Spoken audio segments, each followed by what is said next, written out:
So you guys were I'm hearing a lot of you guys wanted a theme song shortened, so here we go. This girl reviews movies, games, and books. Sometimes she plays them. So does that, and when she does it with the cat, does that make her crazy?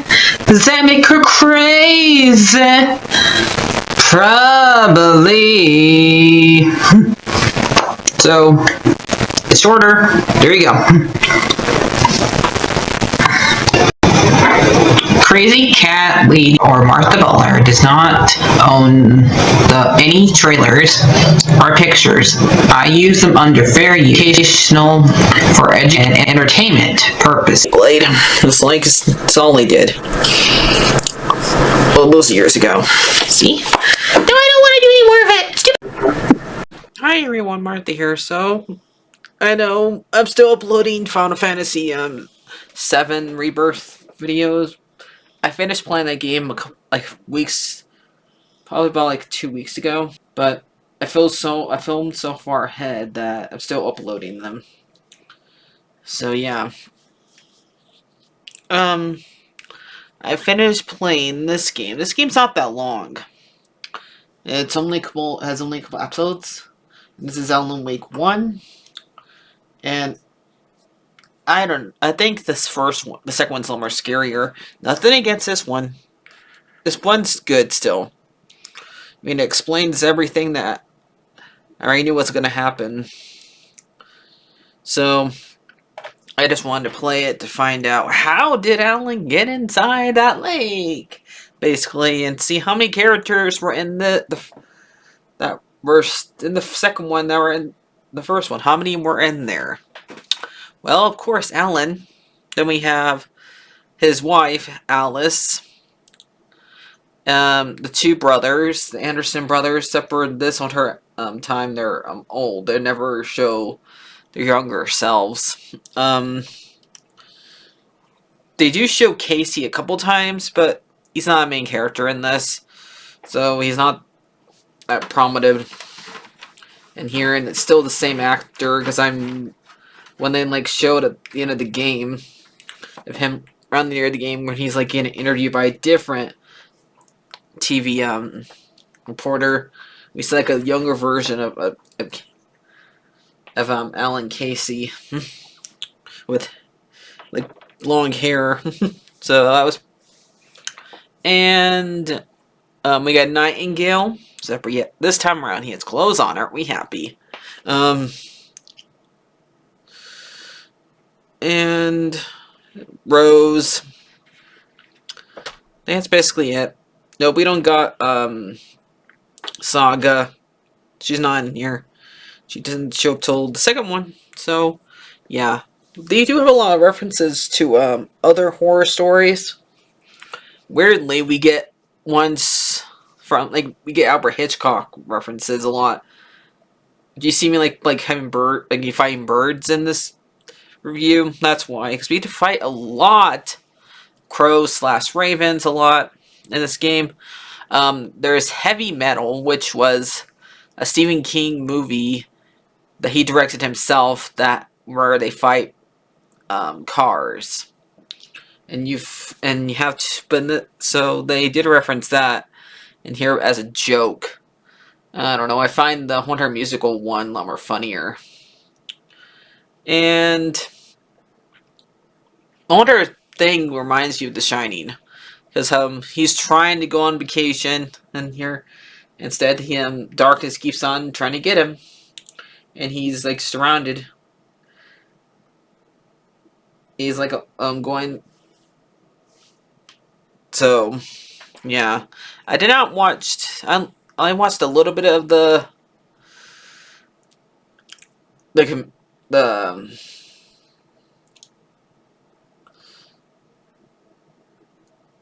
of the director talking to you or whatever, but I turned it off once I realized what was going on. So I because I wanted to play the game. I don't want anybody talking over my playing the game.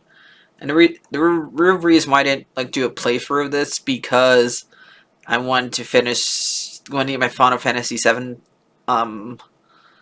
up. And so, yeah. And still haven't gotten all of it up. Darn it. Oh, well. Not even for, the Disney Trinity Valley thing, so...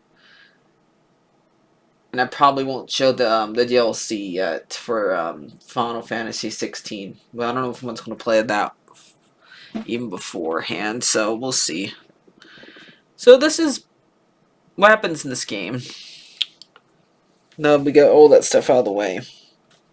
Alan and Alice are supposed to go like on vacation from him writing his books. He just finished his last books of Alan Casey, and now he wants to have a little break.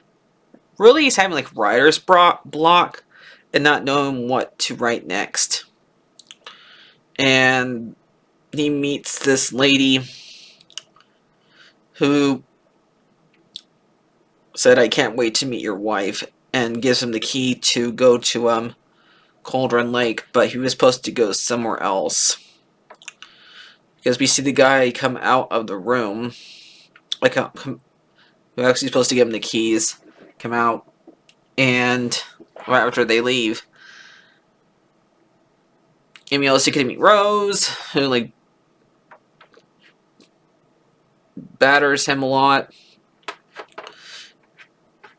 and they go to their cabin where Alan gets mad at Alice for buying him, of all things, an old typewriter to get him to start writing. He leaves to go and cool his head off, so because he's all mad he is at her, and then she gets taken, and we find out the whole entire place that they were at before was not even real, because that lake has not had an island there in a while. He's been missing there for a week because the lady made him write his manuscript to the book Departure, which in the second one they get to talk about all the time. And basically, this one's one of your collections. You have 2 collections in this game that I was able to, not counting the radio listeners and all the Twilight Zone parody Night Springs. So, and mostly you're trying to collect the pages and the coffee cup. There's like 5 episodes. I couldn't find the ones that are extra. I don't know if they're on the remastered edition. So yeah. I looked at my PlayStation. I couldn't find them, so I don't know if they're available to play. So, mostly you're trying to find Alice because you think she's kidnapped, but eventually you find out she's not. She's just at the bottom of Cauldron Lake. I think around episode 3.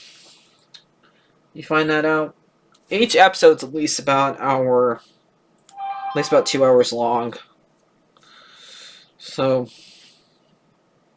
and eventually Barry comes and helps you, be like your sidekick, and helps you find, and like be there for his best buddy.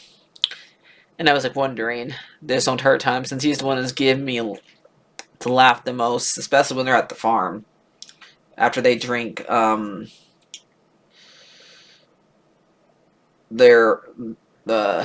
wine that the Anderson left for them, because he does get admitted in one of the episodes, and he meets both the Anderson brothers, and they told him to go to the farm, and then they get blind out drunk. Like, don't ever drink that type of, don't drink moonshine. Moonshine's disgusting anyway. But yeah.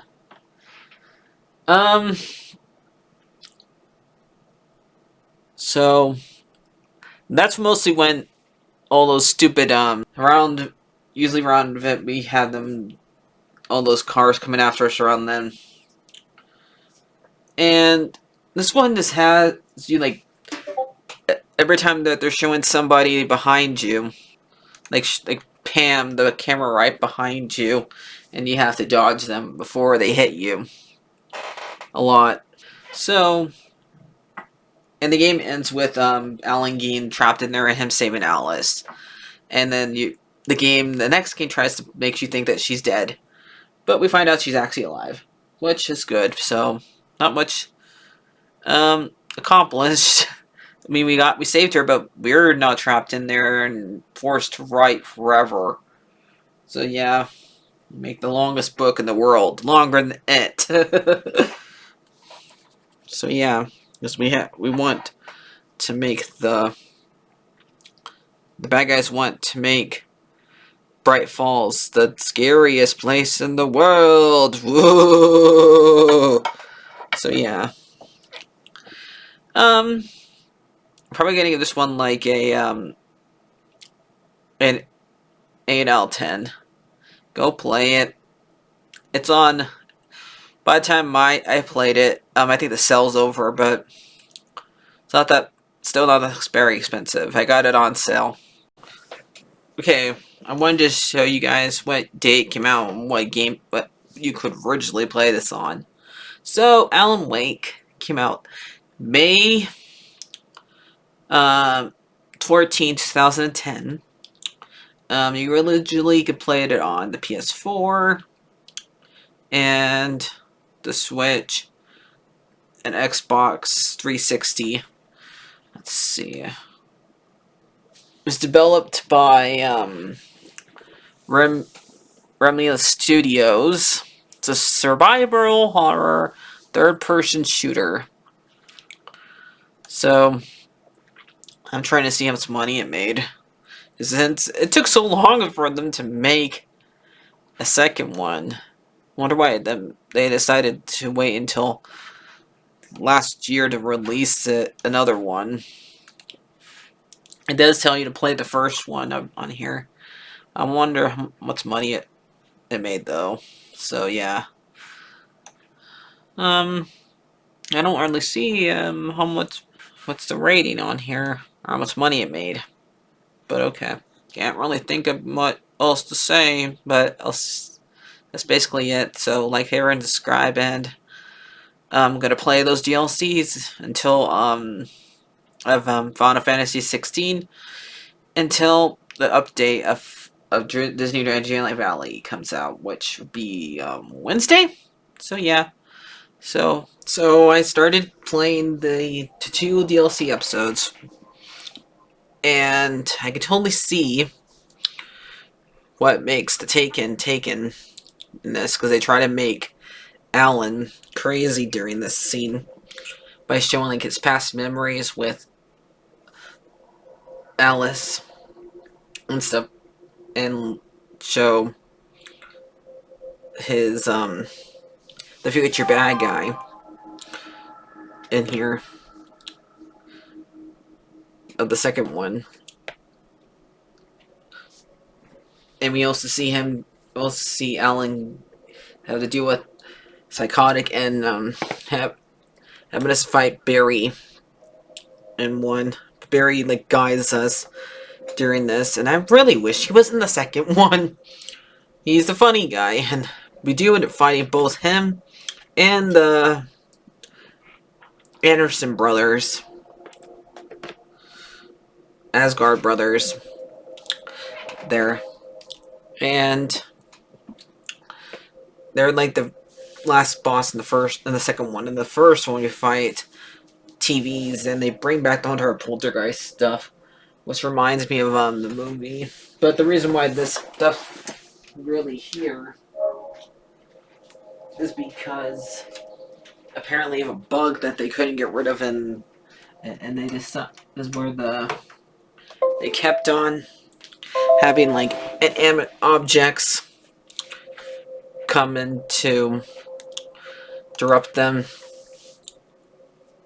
It's like, oh yeah, and we see our Dark's persona there in it could show up in the beginning of the end of the game.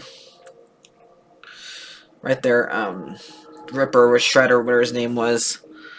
And you can talk on us for TVs. Like that, we keep on like going through the past game. Separates in the Dark World. And they keep on. And I did like this. These two DLCs a lot. It's shown you have to use put the line on the words, and then when you hit the line, the words, you hear in the background the typewriter's music coming in. Like how, and we also have Tom Zane here, and he's not played by the same actor in the second one, I guess. The one who played him in this one passed away, but we learned the lady who kidnapped Rose and took her down to the wall, kidnapped Allison, took her down here, and she was basically what Allison could have turned into if we didn't save her. And Tom Zane could not save her. Now and she mostly was just trying to make another person dislike her, trapped, and make them be the one in charge of the darkness kind of stuff. And the reason why the brothers are like this because they're drinking moonshine from the lake, so they're pretty much crazy from here. So that's why, and that's why they understand stuff so well in the game and able to help you do stuff. And I did like how the credits was Ground Control to Major Tom, to like reference the entire fact that we're getting reference from a guy who's dressed up in a astronaut outfit. And listen to Ground Control to Major Tom. That is about space travel. And the reason why he is an astronaut, because the first time we go into the cabin, we see an astronaut picture. And we imagine him as an astronaut because of that picture. I mean, and what Scratcher, or his name is, ends up like reading a bunch of tabloids that get inside the water, and that's why he's acting like the way he is. And remember, he gets out of the water in the second one, so I can totally see why Alan comes the way he is in the second one through these two. And how we had to go to the lighthouse, and the lighthouse helps us get rid of the people who already are taken here.